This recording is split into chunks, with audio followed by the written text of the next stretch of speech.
صلی علی رسول کریم اعوذ باللہ من الشیطان الرجیم بسم اللہ الرحمن الرحیم. السلام علیکم خواتین و حضرات. حضرت عمر رضی اللہ تعالی عنہ کے دور حکومت میں ایک مرتبہ لوگ عید کا چاند دیکھنے کے لیے پہاڑی پر صحابہ کرام تشریف لے گئے اور حضرت عمر رضی اللہ تعالی عنہ بھی ان میں شامل تھے. سبھی افق پر عید کے چاند کو تلاش کر رہے تھے. ایک صاحب نے حضرت عمر رضی اللہ تعالی عنہ کو مخاطب کر کے عرض کی کہ وہ سامنے دیکھیے عید کا چاند دکھائی دے رہا ہے. تو حضرت عمر رضی اللہ تعالی عنہ نے اس ڈائریکشن میں بہت غور سے دیکھا. حضرت عمر رضی اللہ تعالی عنہ کو آسمان پر کچھ دکھائی نہیں دیا. تو جناب حضرت عمر رضی اللہ تعالی عنہ معاملے کو فوراً سمجھ گئے اور فرمایا کہ جا کے اپنی آنکھوں کو دھو کر آؤ. جب وہ شخص آنکھیں دھو کر آیا اور حضرت عمر رضی اللہ تعالی عنہ نے فرمایا کہ اب چاند کو دیکھو کہاں ہے، تو اس نے غور سے دیکھنے کے بعد کہا کہ اب تو چاند نہیں ہے. تو فرمایا کہ در حقیقت چاند پہلے بھی وہاں نہیں تھا، لیکن تمہاری آنکھ میں تمہاری پلکوں کا ایک بال ٹوٹ کر چلا گیا تھا، تو اس بال کی وجہ سے تمہیں آسمان پر چاند کا دھوکہ ہو رہا تھا. جب تم نے آنکھ دھوئی تو تمہاری آنکھ سے بال دور ہو گیا، تو اب دوسروں کی طرح تمہیں بھی چاند نہیں دکھائی دے رہا. بات یہ ہے کہ ہم لوگ نیک کام کرتے رہتے ہیں، مثبت سوچ رکھتے ہیں. حقوق اللہ حت الوسع انسانی دسترس میں جس حد تک ہے ہم حقوق اللہ کو ادا کرنے کی کوشش کرتے ہیں، لیکن احوال ہم پر پھر بھی نہیں کھلتے. ہماری باطنی آنکھ واہ نہیں ہوتی. جو شخص مثبت سوچ رکھتا ہے، انٹلیکچولی آنےسٹ ہے، حقوق العباد جس حد تک ہیومنلی پاسبل ہے ان کو ادا کرتا ہے، اسی طرح جس حد تک ہیومنلی پاسبل ہے حقوق اللہ ادا کرتا ہے اپنی استطاعت کے آخری حدوں تک جا کے. اور پھر بھی اگر اس پر احوال نہیں کھلتے ہیں، باطنی آنکھ نہیں کھلتی ہے، تو پھر اس کو یہ سمجھ لینا چاہیے کہ اس شخص کی طرح اس کی آنکھ میں دنیاوی خواہشات اور دنیاوی آرزوؤں اور تمناؤں کا بال آ گیا ہے، جس کی وجہ سے وہ کچھ دیکھ نہیں پا رہا. تو ضرورت اس بات کی ہے کہ اپنی آنکھ سے ہم وہ بال دھو ڈالیں تاکہ ہمیں صاف دکھائی دینے لگے، ہماری باطنی آنکھ کھل جائے، ہم پر احوال کھل جائیں. یہ ایک ایسی چیز ہے جس کو شیطان ہمیشہ کیش کرتا ہے کہ ہمارے دلوں میں شیطان یہ خیال ڈالتا رہتا ہے کہ تمہارے اندر سے دنیاوی خواہشات ختم ہو گئی ہیں، دنیا کی آرزو تمہارے دل سے جاتی رہی ہے. جاتی نہیں ہے، وہ کسی نہ کسی رنگ میں باقی رہتی ہے، اور ہمارا نفس ہمیں اس کے حصول کے لیے ابھارتا رہتا ہے. نتیجہ یہ ہے کہ جس دل میں رب کو رہنا چاہیے تھا، جس دل میں رب کے خیال کو رہنا چاہیے تھا، وہاں دنیاوی خواہش پلنے لگتی ہے. تو اگر ہم یہ چاہتے ہیں کہ ہم پر احوال کھل جائے، ہماری باطنی آنکھ واہ ہو جائے۔ رب تعالی ہم پر مہربانی فرما دے اور ہمیں اسرار قدرت کے اندر ایک حد تک جھانکنے کی اجازت دے دے، تو پھر ہمیں حصول دنیا کی خواہشات کو دل سے نکال پھینکنا ہوگا، اس کے بغیر یہ ممکن نہیں ہوتا۔ پہلے دل کو ہم، میں اور آپ سبھی دل کو خالی کر دیں، نہ کوئی مقام، نہ کوئی عہدہ، نہ دولت، نہ اقتدار، نہ اختیار، یہ کوئی ایسی چیز نہ رہ جائے ہمارے دل میں جس کی ہم تمنا کرتے رہیں۔ ان سے باہر نکلنا ہوگا۔ اور تو اور یہ دنیا تو ایک طرف رہ گئی، اگر ہمارے دل میں کہیں روحانی مقامات حاصل کرنے کی خواہش پلنے لگی تو کچھ نہ حاصل ہوا۔ پھر اگر ہمارے اندر مشاہدے کی خواہش پیدا ہو گئی کہ ہمیں مشاہدات ہو جائیں تو کچھ نہ حاصل ہوا۔ تو دل کو ہمیں خواہشات سے بالکل، چاہے وہ روحانی ہو اور خاص طور پہ دنیاوی، ان سے ہمیں باہر نکل جانا ہوگا۔ رب تعالیٰ نے اولاد کو آزمائش ایسے نہیں کہا، حتیٰ کہ ہمیں اولاد کے معاملے میں بھی اپنے جذبات کو رب کے ارادوں کے ماتحت کر دینا پڑتا ہے۔ رب کے حضور تو ہم گڑ گڑاتے ہیں، رب کے حضور دعا کرنی چاہیے ہمیں، لیکن خواہش نہیں بنا لیں اسے، اس کو زندگی کا مقصد نہ بن جائے کہیں کہ ہم اسی خیال میں گم رہنے لگیں کہ ہماری اولاد کی شادی ہو جائے، ہماری اولاد کی ترقی ہو جائے، ہماری اولاد امیر ہو جائے، ہماری اولاد کا یہ کام ہو جائے، ہماری اولاد کا وہ کام ہو جائے۔ اس سے نکل جانا پڑے گا۔ صرف رب کے حضور دعا کر دی اس یقین کے ساتھ کہ میں نے اپنے رب کے حضور معاملہ پیش کر دیا، وہ دعائیں سننے والا بھی ہے، دعائیں قبول فرمانے والا بھی ہے، وہ میری حاجات کو پوری کرنے والا ہے، وہ میری خواہشات کو پوری کرنے والا ہے۔ اس کے حضور درخواست پیش کر دیے، اگر میرے حق میں بہتر ہے تو یہ ہو جائے گا، اور اگر میرے حق میں بہتر نہیں تو اللہ تعالیٰ مجھے اس خواہش سے بچا لے۔ تو نہ صرف ہمیں روحانی ترقی حاصل ہوتی ہے، اللہ کی قربت حاصل ہوتی ہے، اللہ کی دوستی حاصل ہوتی ہے، بلکہ رب تعالیٰ کی طرف سے وہ مقام عطا ہوتا ہے کہ دیکھنے والے اس پر رشک کرتے ہیں۔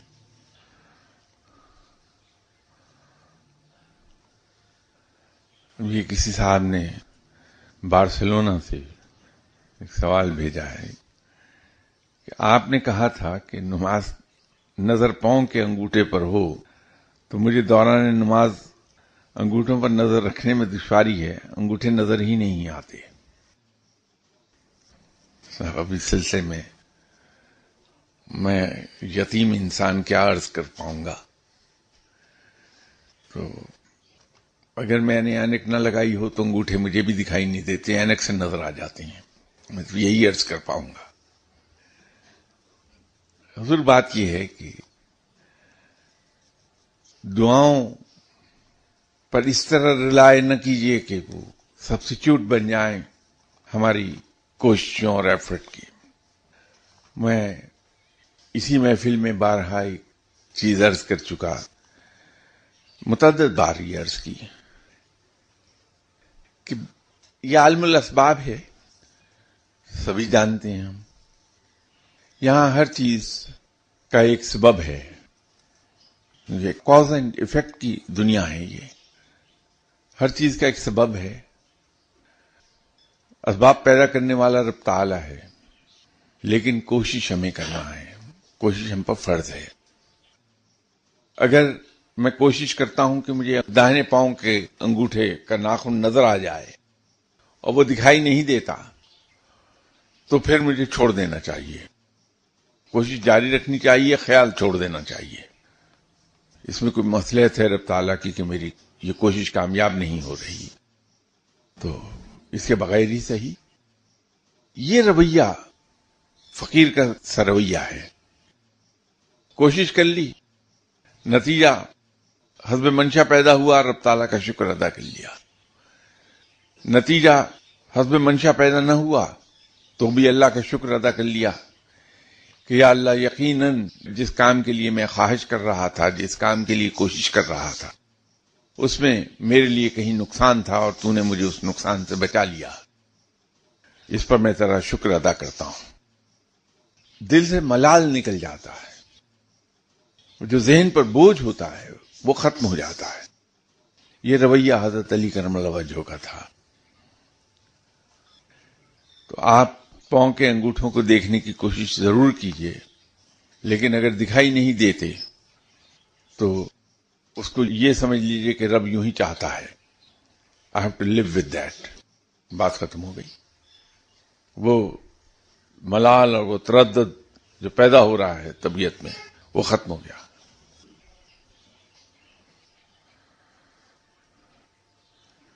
اب یہ معلوم نہیں کسی صاحب نے مجھ سے یہ چیز منسوخ کر دی، حالانکہ اتنی اونچی بات میں کہہ نہیں سکتا، کیونکہ اتنی اونچی بات کہنے کے لیے انسان کو بہت بلند مرتبے تک جانا ہوتا ہے. میں تو ابھی کسی مرتبے کی پہلی سیڑھی پر پاؤں نہیں رکھ پایا. اگر کسی ولی اللہ کو محض نظر کر کے کسی کو ولایت کے مقام پر پہنچانے یا دل کی کیفیات بدلنے کا اختیار ہوتا تو مخلوق خدا سے محبت کا تقاضا یہ ہوتا کہ وہ اپنے پاس آنے والے تمام عقیدت مندوں کو ایک نظر سے ولی اللہ کر دیتا.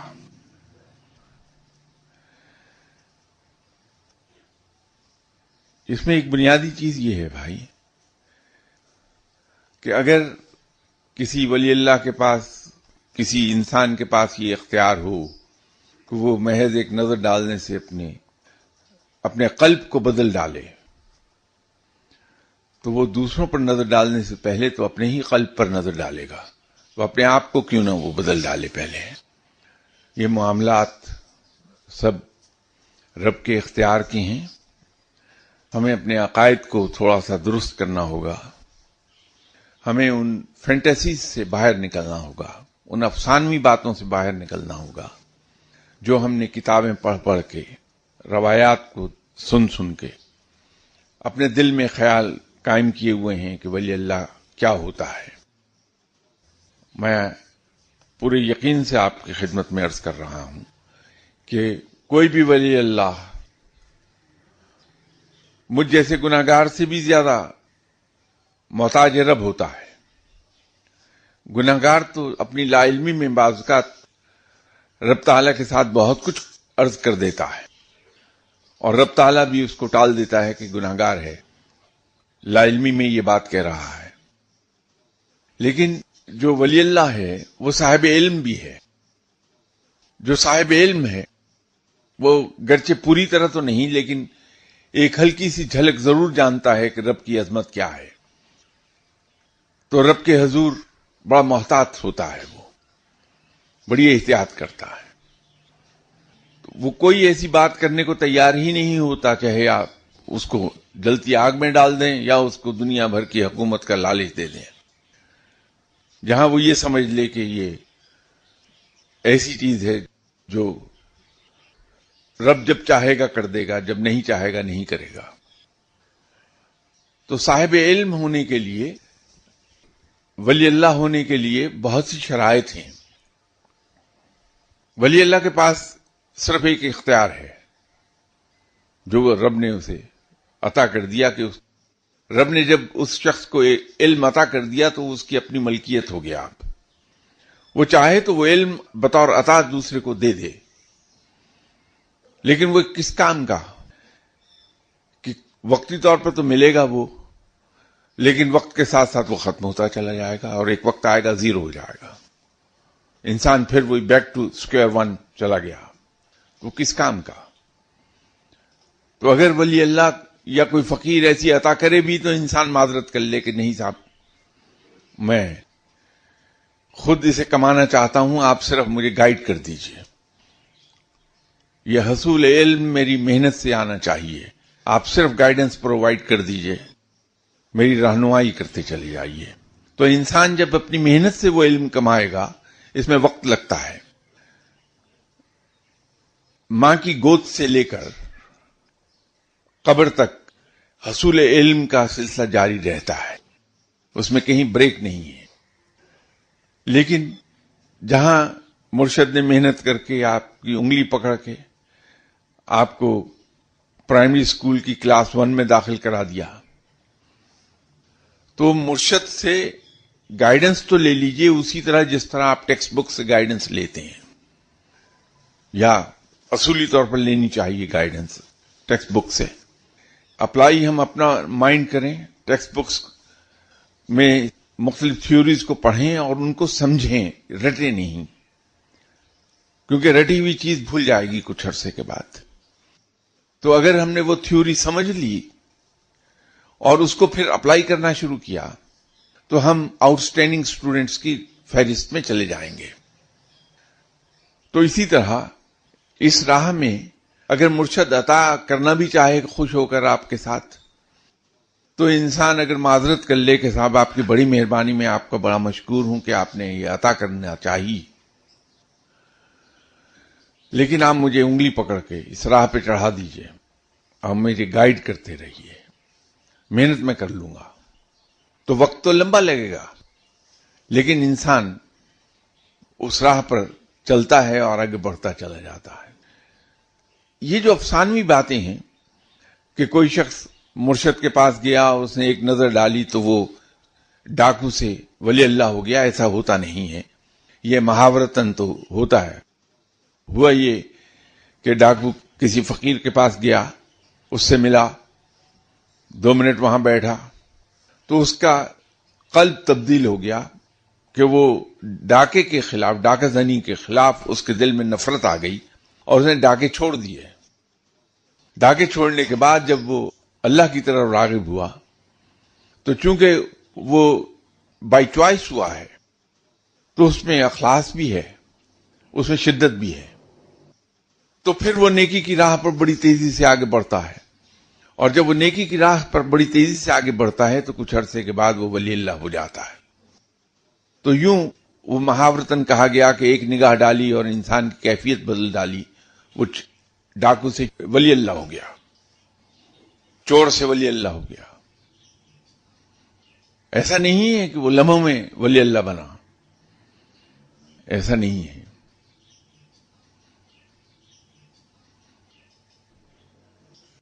صاحب، یہ حقوق اللہ الحمدللہ پاکستان میں کافی زیادہ اس پہ فوکس کیا جا رہا ہے، اور تقریباً 110% میرے خیال ہوں گے جو کہ حقوق اللہ، لیکن حقوق العباد کی طرف 5% بھی نہیں ہے۔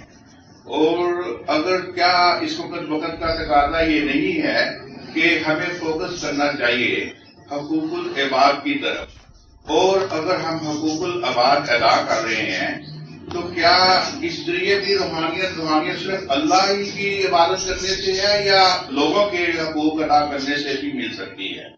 جو میں نے فیل کیا، ریئلائز کیا کہ اللہ کی طرف کافی تنظیمیں، کافی عالم، مولانا، مسجدیں اور لوگ کافی ماشاءاللہ جا رہے ہیں، نماز کی طرف ہیں، لیکن وہ لوگوں کے حقوق کے لیے کوئی بھی نہیں فوکس کر رہا، کنسنٹریٹ کر رہا۔ اس پہ آپ کیا کہیں گے؟ میرے خیال میں اگر آپ مجھے ولایت اس طرح دلا دیں کہ میں حقوق العباد آئی پریفرڈ ہے۔ Thank you very much. دیکھیے، آسانی کے لیے آپ یوں سمجھ لیجئے کہ ولایت سے مراد یہ ہے اللہ کی دوستی۔ ولی اللہ کا مطلب یہ ہے کہ اللہ کا دوست۔ رب تعالیٰ اپنے ان بندوں کو اپنا دوست رکھتا ہے جو اس کی بندگی کرتے ہیں، جو اس کی اطاعت کرتے ہیں۔ اور ایک چیز ہمیں ذہن میں رکھنی چاہیے کہ اطاعت